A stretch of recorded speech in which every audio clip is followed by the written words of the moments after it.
할렐루야. 그래서 이제 몇 번째입니까? 제가 5번째 말씀을 드렸습니다. 5번째로 제가 묶어서 말씀드렸어요. 열왕기상 8장 44절로 45절에 전쟁의 위기, 그리고 46절 50절에 포로로 잡혀갈 때 회개기도 하게 되면은 반드시 뭡니까?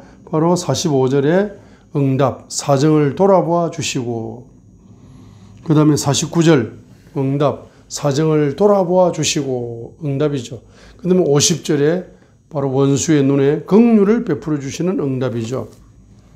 자, 6번째, 언제 기도하는가? 언제 회개 기도하는가? 바로 요나서 2장 1절로 9절입니다.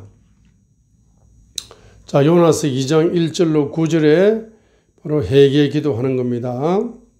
언제입니까? 바로 사명을 감당하지 않으므로 요나가 물고기 뱃속에서 요나 2장 1절로 9절에서 회개 기도하는 겁니다. 그래, 회개 기도하게 되면 반드시 회개 기도해가지고 응답을 받는데, 반드시 회개 기도해서 바로 응답의 기적이 문이 열리는 가장 가까이에는 감사 기도로 발전합니다. 회개 기도는 반드시 뭐로 발전한다? 감사 기도로 발전하게 되어 있습니다. 왜? 기적이 가까웠기 때문에. 지금 요나가 언제 회개 기도합니까? 바로 그가 사명을 감당하지 않게 되었을 때 물고기 뱃속에서 빠졌습니다. 그 물고기 뱃속에서 요나 2장 1절에서 그때 요나가 1352페이지 보세요. 요나서 2장 1절에 그때 요나가 물고기 뱃속에서 주 자기 하나님께 뭡니까? 기도합니다. 기도. 이 기도는 회개 기도입니다. 2절부터 보세요. 이러므로 내가 내 고난으로 인하여 주께 부르짖는다. 자, 주께 부르짖는다는 것은 사명 감당하지 않음에 대하여서 회개하며 부르짖는 거죠. 그분께서 내 말을 들으셨고 내가 지옥의 뱃속에서 부르짖는다. 이 지옥의 뱃속이 바로 물고기 뱃속이 지옥처럼 고통스러운 거예요. 물고기 뱃속에 온갖 물고기들의 시체가 뒹구는 곳이죠. 빼따기들이 뒹구는 곳이죠. 소화가 덜 된 것들, 이런 것들이 고래 뱃속에서 거기에 빠졌으니까 얼마나 지옥 같은 고통입니까? 그러니까 회개 기도를 하는 겁니다. 이렇게 회개 기도를 하다가 이제 9절 보세요. 9절. 회개 기도가 감사 기도로 바뀌죠. 9절.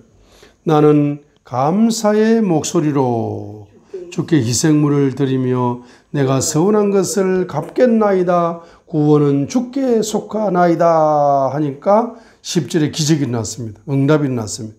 주께서 그 물고기에게 말씀하시며 물고기가 요나를 육지에 토하여 내니라. 그 10절에 주께서 물고기에게 뭐라고 명령의 말씀을 주었습니까? 너는 빨리 저 육지 쪽으로 가라. 육지 쪽으로 가서 내 종 요나를, 선지자를 토하여 가지고 모래 해변가에 떨어뜨려라 하고 그 고래 물고기에게 주님께서 명령을 하셨죠.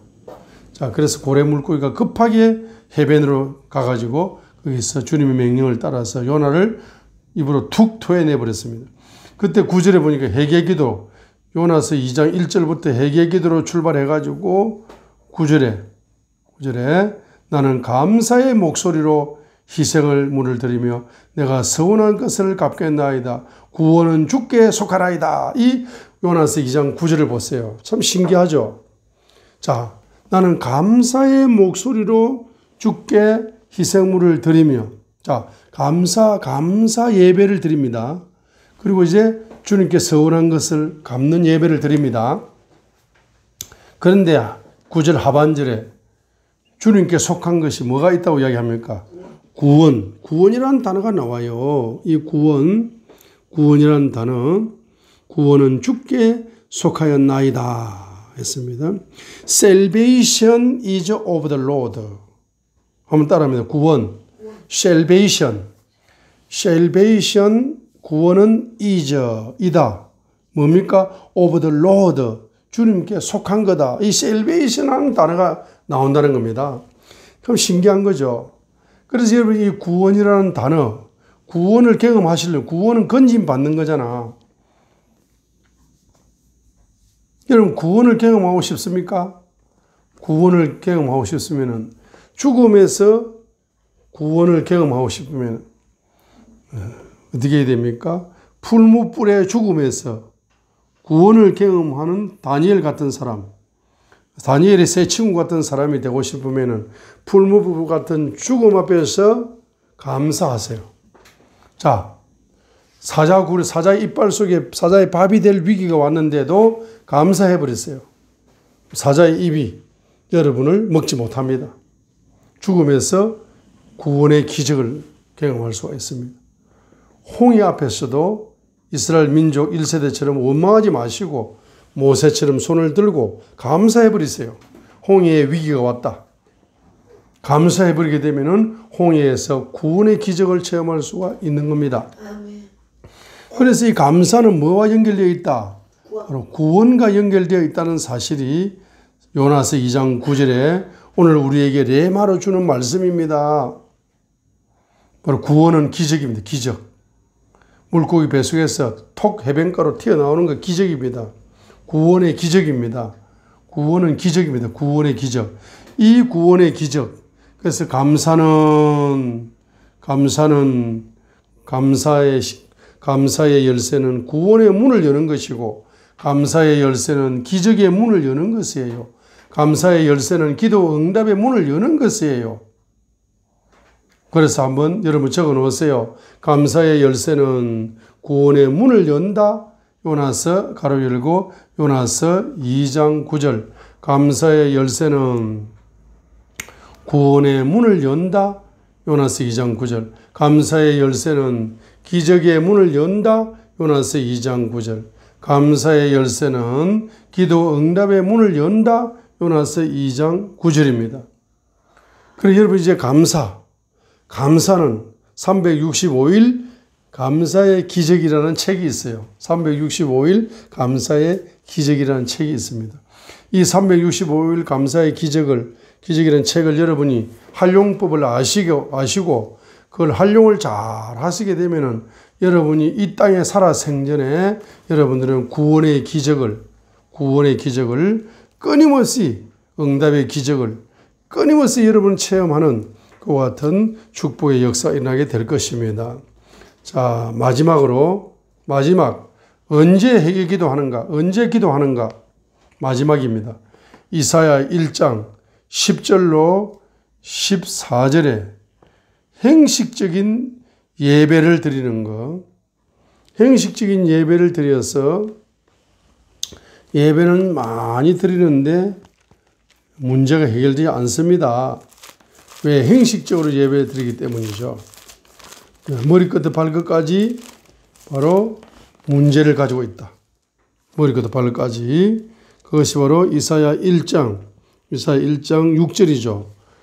발바닥에서부터 머리까지 질병을 가지고 있고 가난을 가지고 있고 문제를 가지고 있습니다.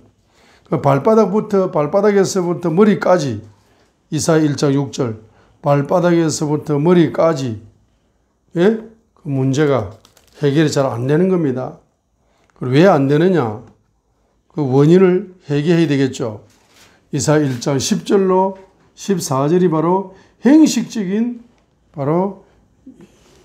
행식적인 예배를 드리는 거라. 행식적인 신앙생활을 하는 겁니다.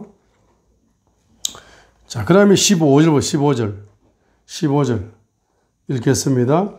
너희가 너희 손을 펼칠 때 내가 내 눈을 너희에게 숨기겠으며 참으로 너희가 많이 기도할지라도 내가 듣지 아니하리니 너희 손에는 피가 가득함이라. 자, 너희 손에 피가 가득하다는 것은 악인 경제입니다. 악인 경제. 자, 그래 하는 공식을 적어 놓으시기 바랍니다. 공식을 적어 놓으세요. 행식적인 신앙 이꼬르 행식적인 신앙 이꼬르 바로 행식적인 예배 플러스 악인 경제입니다.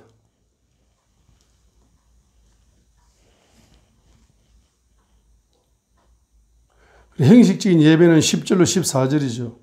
악인 경제는 15절 하반절이죠. 행식적인 신앙생활을 한다는 것이 무슨 말인가?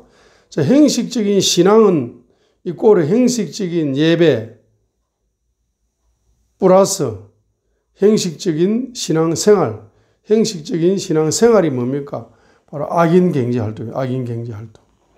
이 악인 경제활동하면서 아무리 기도한다 할지라도 기도 응답은 안 된다고 이야기하잖아요. 행식적인 예배로 여러분 예배를 아무리 많이 드려도 문제는 해결되지 않는다고 이야기하잖아요. 공식이 행식적인 신앙 이꼬르 행식적인 예배 플러스 악인 경제활동이다. 악인 경제활동이다. 그래서 여러분들이 이것을 뭐 하는 겁니까? 회개하셔야 되는 거죠. 회개 기도해야 되는 겁니다. 이것을 회개 기도하는 것을 16절. 자, 16절은 이제 회개 기도합니다. 너희를 씻고 너희를 깨끗하게 하라. 회개 기도하면 주님의 보혈이 흘러와가지고 여러분들을 씻어주고 깨끗하게 만들어줍니다. 내 눈앞에서 너희의 악한 행위들을 버리고 악을 행하기를 거쳐라 했습니다. 주님의 보혈이 흘러와서 악한 행위와 악을 행하는 것을 거칠 수 있도록 그 악한 행위의 뿌리를 주님의 보혈로 뿌리 뽑아주는 겁니다. 뿌리 뽑아주게 되면서 17절에 보세요. 뭐가 열리면 계시가 열리는 거죠. 잘 행하기를 배우고 판단의 공의를 추구해라 하는 것은 이제 계시가 열린 겁니다. 주님의 보혈 속에서 계시가 열린 겁니다. 그렇게 계시가 열리게 되니까 여러분들이 지금까지 악인 경제 활동하면서 학대하고 그다음에 고아와 가부의 경제를 막 악인 경제 활동으로서 여러분들이 빼앗은 거 있잖아. 그걸 회개 경제로 바로 돌려드리라는 겁니다. 회개 경제를 드려서 바로 가난한 자를 위하여서 그 경제를 회개 경제를 드리라는 겁니다. 드려진 회개 경제로 가난한 자의 구제 사역을 하라는 겁니다. 자, 하라는 겁니다. 이렇게 하면서 18절에 주님의 보혈을 경험했죠. 18절 보세요. 주가 말하노라 이래 오라 우리가 함께 변론하자. 자, 주님의 보혈을 체험함으로 너희 죄들이 주홍 같을지라도 뭐 깨끗하게 눈같이 희게 될 것이고 진홍같 붉을지라도 양털같이 깨끗하게 희게 깨끗하게 씻어지고 깨끗하게 될 것이다 이 말입니다. 이거는 바로 뭘 체험하는 겁니까? 18절에 주님의 보혈을 체험하여 여러분들이 행식적인 예배와 악인 경제 활동을 할 수밖에 없는 그 죄악의 뿌리를 뽑아주는 겁니다. 뽑아주게 되니까 여러분들이 뭐 하는 겁니까? 그 죄를 가지고 있을 때는 불순종을 했지만 그 죄가 씻어짐으로써 주님의 보혈 속에서 순종의 영이 전이되어 옵니다. 그럼 순종의 영이 오게 되면 19절 너희가 뭐 하게 된다? 절거히 순종을 하게 됩니다. 순종의 열매는 뭐다? 신명기